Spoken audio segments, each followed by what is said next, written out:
Hey, welcome. Sunday morning, noon collection. Sit down and we'll talk records. In the background, there is Rain Rulum the Occult split from Repose Records, the package that the guy sent me. I have been digging into them and I've been listening to this a bit, mostly the Rain side. I haven't gotten around to the Rulum side, but I am digging what I'm hearing. Gerantes put a photo on his timeline or his stories, and I decided to dig in. One man project, it seems. Yeah, this is a new split from I think 2020, so check it out on Repos. This is the black version. The color version had this this color scheme, so blue, white, very pretty, very pretty. All right, coffee. As you can see, I'm on a bit of a Vulcanas Bookmarks kick. I have the box set coming in. If you are looking for the box set, the cheapest for America, for example, I got it at Hell's Headbangers because I have a running order there and they just slipped it in. Glad I found it because it's selling out everywhere. Thanks to a tip from Peter Alkerdeel, I managed to grab it. So yeah, this is a new collection. Some of these, I think one or two maybe have popped up already in Grondwerk. But yeah, it's still worth showing in the collection. This is the first one, Lugubrum. This is the last time I'll talk about this band for a little while because we talked a lot. We did Lugubrum with Grondtail, just a run through the discography, and then last week we did the Alkerdeel interview with all the guys. So if you are into Belgian black sludge, yeah, look into that video. It's a 2.5 hour, I think. This is their re-release of the Totem. I'm not sure if it's the first time on vinyl. I should have known because we dove in pretty hard, but I'm not sure. Clogs on the back, carrots on the front. And this is on, what's the label? Aphelion Productions from, I think, Scotland. There you go. Picture collage and lyrics. And this is a double disc black vinyl edition. Fields and Farmers. This is their yeah, I would say maybe their most known. I'm not sure. Depends on who you're talking to, but this is the first time I visually made a connection with them, I think, due to the impaled carrot on the front. Yeah, it's a good one. It was, I think it came out as, because I have my notes here. I don't even see, oh, here it is. Yeah, this is where the brown creeps in a bit. I wrote it down as the main note for this one because it is not the completion of their black metal period, but in a way it is one of the milestones in their discography. Let's keep it at that. The Totem by Lugubrum. Very good Belgian band. We'll start and end with a Belgian band, I guess. This is Faustian Pact with Utoyen Tornian Variosa. That was especially for Midwestern Abyss. I hope you enjoyed that one. It's Finnish, not Swedish, but you know. This is a record that came out last year on Werewolf.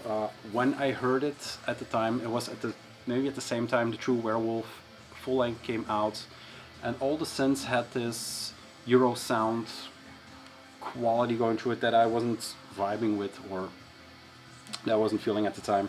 But then since all the end of the year list had this record, I started re-listening to it, and it kind of grew on me in a way. It is, yeah, it still has that not Disney sound, but that just too clean, happy synth sound going through it. But they managed to, you know, to wrap it up in a variety of Finnish black metal that makes it work. It seems like a trio, but I hear female vocals on here, so I'm not sure how that lines up. Maybe one has a very high voice, it's possible. This was selling out everywhere, I think mainly due to the fact that that it was on so many year-end lists. It came with this huge poster of the artwork False Team Pact. And this is, if I'm not mistaken, this is their only output so far, but I haven't dove into their back catalog that much. Comes with this lyric sheets, and I grabbed this from the band directly. It came with a few stickers. Here they are. False Team Pact. Thanks for the order, and a nice castle, one tower castle. The thing is, they managed to fuck up shipping cardboard, and it got a serious bang on the corner. Color pressing, it comes out as green, but it's gold black. Oh yeah, there we go. It's actually a very nice shade of green almost, the mix it has. So yeah, synth driven symphonic black. And I don't think I can say anything more about this one. It's by no means a bad record, but it took me a while to really get into the sound they were going for. If it's too clean and too, I don't know. There is a sticker on the floor. Jesus. Late carrot blue hoebloem sticker. There you go. I'm a bit rusty, it seems. It takes me a while to get into these new collection updates. Wow, the Grondwerk suits me better lately, I guess. Another record I had to scramble for, one that was in a lot of end of the year list. I'm slowly catching up with some stuff that I missed or that I didn't have funding for at the time. Like I said in previous videos, I'm still selling a lot of records. So yeah, making funding to get some new stuff. This is Hate Forest with Hour of the Centaur, their newest from 2020. It was the first new one since early 2000, maybe, no, not early 2000, but 2010s, maybe 2013 was the split with Iljarn. And that was the first time they really came up for me. I'm not there from the beginning. I think they are a band since 95 or something like that. It went dormant a bit, and then the guy behind this, it's from the Ukraine, but I don't know his name. I forget. He started Druduk or Druk. I'm not sure how you pronounce that one, but the new Hate Forest. It is a very powerful, very full, very grandiose sound. Not grandiose, more violent sounding black metal, I should say. It's a very full sound. The bars are completely full, and there are no pauses in here or no. It doesn't relinquish the listener.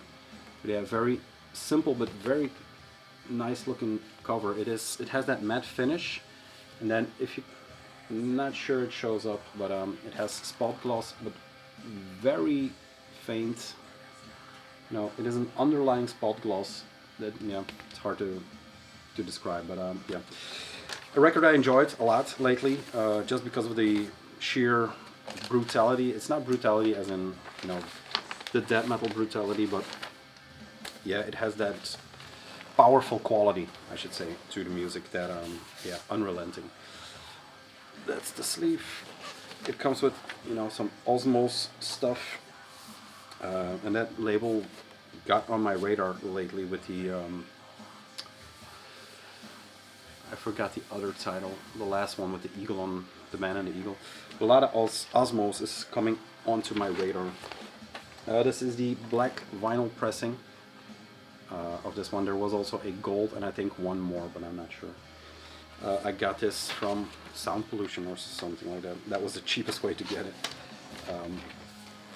But yeah, this is selling out fast everywhere. If you are still interested in scoring a copy, I should warn you to hop on it. The standard edition just came with an extra 7-inch Celestial Wanderer. I haven't put this on, so I'm not sure what it is. 2 tracks, The Dead Talk to the Stars Goddess with 6 serpentine legs. Designed by Sir Gorgoroth. Hate Forest is R, but I forgot his name, so there you go. Very cool. Love it when they throw in that extra 7-inch as a bonus. But yeah, first time back, they have a very confusing bio. The themes are, national pride, Aryan, they go into that territory, but then the last thing on their bio is they played a comeback set and donated everything to a children's hospital or something like that, or a, so it's all very confusing lately, but yeah, very good record nonetheless. Hate Forest.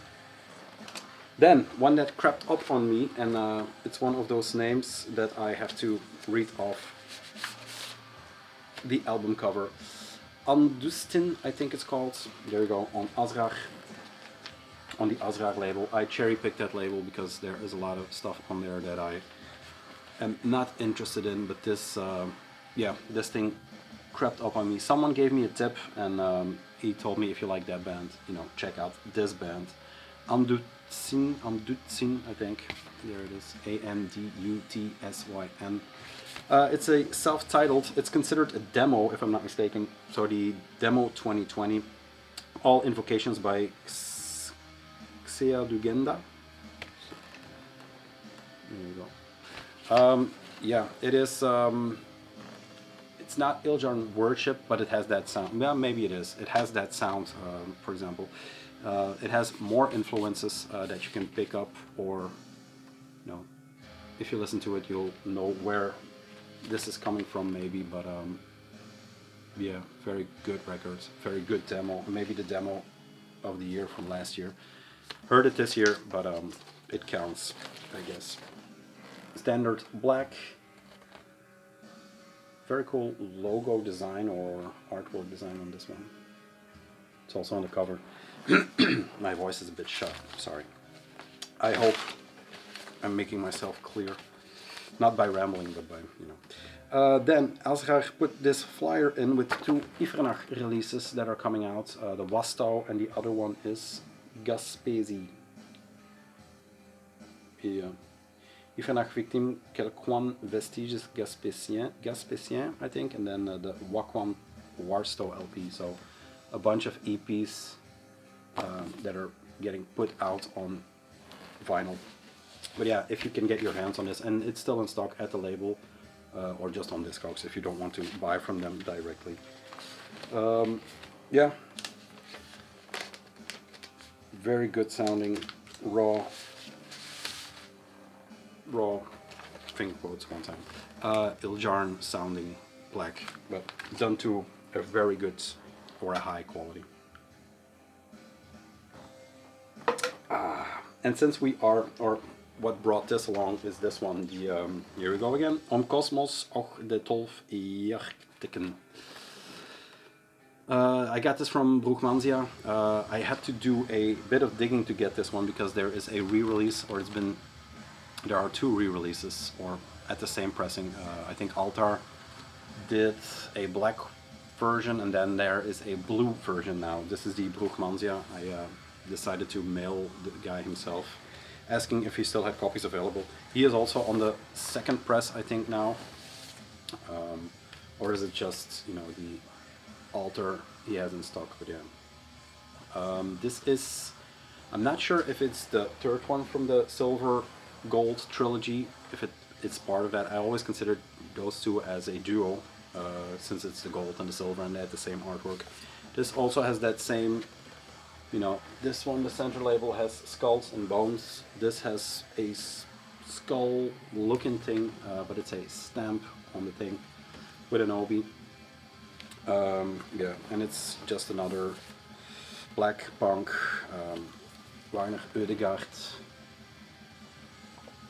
There it has that nice Broekmansia stamp that I get happy every time I see a stamp on a central label or booklet.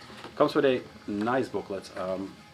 For a self-released record, this is, yeah, this is very high in quality and very high standard. Love that picture. De Juarez Solenski Veneres Textur. Ah, daar zijn. So yeah, like I said in previous videos talking about these two records, they came out at the same time, or I got my hands on them at the same time my son was born. So in the hospital, I just listened to those tapes almost non-stop because that was the only thing I brought with me. So they will always be linked with that. To have a third album in that category is just, a blessing. And he's one of the guys, together with Svatadaltus and maybe a handful more, that whatever comes out of that camp or that side of the world, it's always, you know, it's always incredible. So yeah, Wagner Udegaard, not pronouncing the title again. Then 3 more, 2 fulls and a EP. There are these 2, Zabran Namun with Unseen Forest Patriots, and then we have Hand of Glory with Ceaseless Negation of Color and Joy.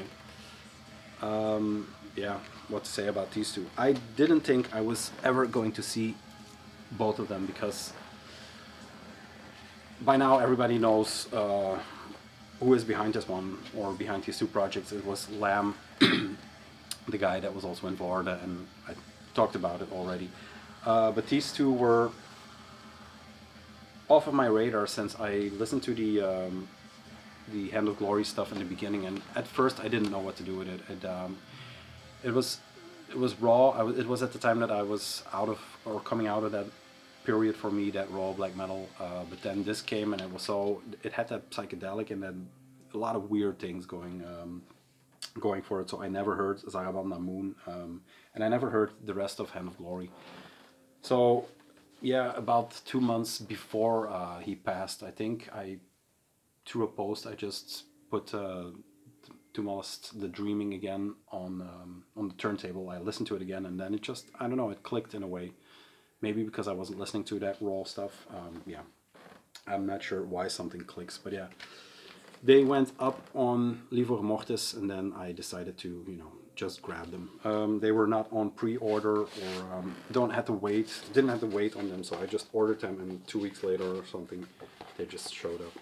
I haven't found the time to really sit down and listen to this one, the Unseen Forest Patriots. Just to the time. Very cool. It's the you know, it's the skill weight, the fold over heavy cardstock printed on, but it's done very nice. Love the logo for this one. Very cool. That's the Unseen Forest Patriot. If I'm not mistaken, their logo, which was the American label he was, you know, starting off, or getting going. Here it is, a very cool picture of him. And it's weird, I always saw these pictures of him on the covers, and it never dawned on me that he was, you know, an African American, or a black dude. Yeah, which is, I don't know, it doesn't matter, but it's weird in the scene that, you know, such a strong voice is from African American descent. Like I said, not that it matters, but it's weird. And also it's not weird, but you know, it's weird. Lamb, all instruments. He gets his, yeah, especially where his influences in the music. I mean, when researching him or looking into his music, I stumbled upon Blazebird Hall, so it goes in weird directions. It goes very far there. Yeah, it still confuses me to this day, this guy, his projects, what he was doing.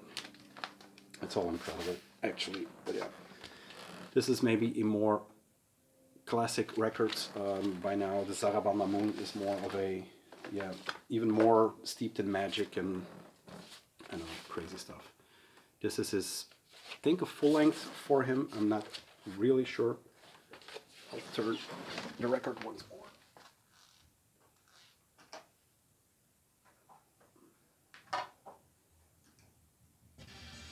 There we go. So yeah, I think this is considered a full length. It's hard to wrap your hand around what's an EP and what's a full length these days. Once again, Livor Mortis screen printed sleeve, great logo. The front gates logo that he created for this, you know, for this project. Really cool artwork, steeped in magic, hidden symbols, stuff like that. Yeah. I am so glad I managed to pick these up at a fair price, because, you know, these records just, once they're gone, they skyrocket, and it's almost outside of trade, or if you find find someone who is willing to, sell them at a decent price. It's just impossible to get some of this stuff. Some of these things they ask more for these than original Emperor records or stuff like that. So I don't know. Weird. It still baffles my mind in some cases. But yeah, these are records that I am going to dive into more in some late night listening sessions, because this is not stuff you put on randomly in the back. So yeah, I have to make time to really delve in. And we're doing for Grondwerk next week, we're doing we chose 6 raw black metal, like Obscure Totem, Carved Cross, I think Hand of Glory is in here, Orgy of Carrion maybe, and we'll try to pick those bones. I think it's going to be difficult, but we'll see. And then the last thing I have in this video, 20 minutes, that's perfect. Stumbled through 20 minutes. The last thing I have is Forbidden Temple for you. This is their newest EP, let's say. I mailed the guy from Grondwerk back when it came in. It is the biggest 7-inch in my collection, although it is a 12-inch. It is 2 tracks. One is re-recorded from the demo 4, I think.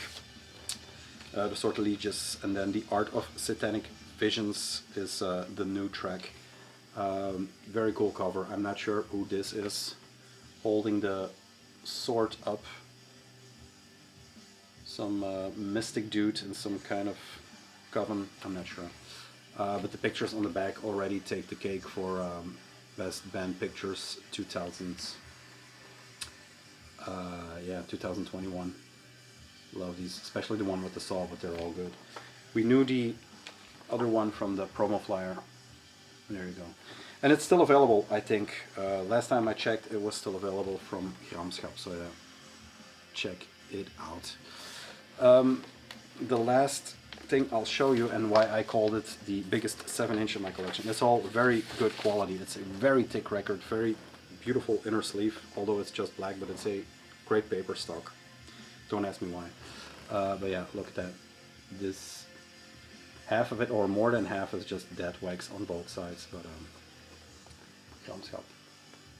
still very worth it. Very, like always, very good integration of synths. It's not layered on top like something like Druidian Forest, or not Druidian Forest. I'm mangling stuff. Faustian Pact, I'm sorry. It's not more... Yeah, that's more or less on top, if you know what I mean. This is a perfect integration that pushes the sounds. I think I always say the same about Forbidden Temple, but no, it's 2 tracks. There's not much to say, but it's 2 very good tracks that play too fast, so I have to, listen to it a bit more. But 1 re-recorded, 1 new track on a very cool EP for them, and I think they're due for, a full, not sure, but yeah, that's that. Wow, stumbly. I have to try to do some more of these just to get my flow back, but yeah, I think the records make up for me babbling on, so that's it. Look for Grondwerk. I think Thursday I'll put it up, maybe Thursday or Friday if you're into raw black metal, and if you're into 2 guys talking about that. But yeah, very good stack of records. I'm going to listen to, I don't know, I think the Wagner again next. So that's that. Thank you to Repost once again for those cool records. I'm working on the prog, my dad's records, which I promised the channel I think about 2 years ago now, but it never came to fruition. But he had interest in those records, and I'm thinking about giving a stack back to my dad because he's listening to records again. So no need putting them in the bin and not listening to them. So there we go. One more sip of coffee. And I'll see you guys later this week. Maybe there's another main hole. We'll see. Adios.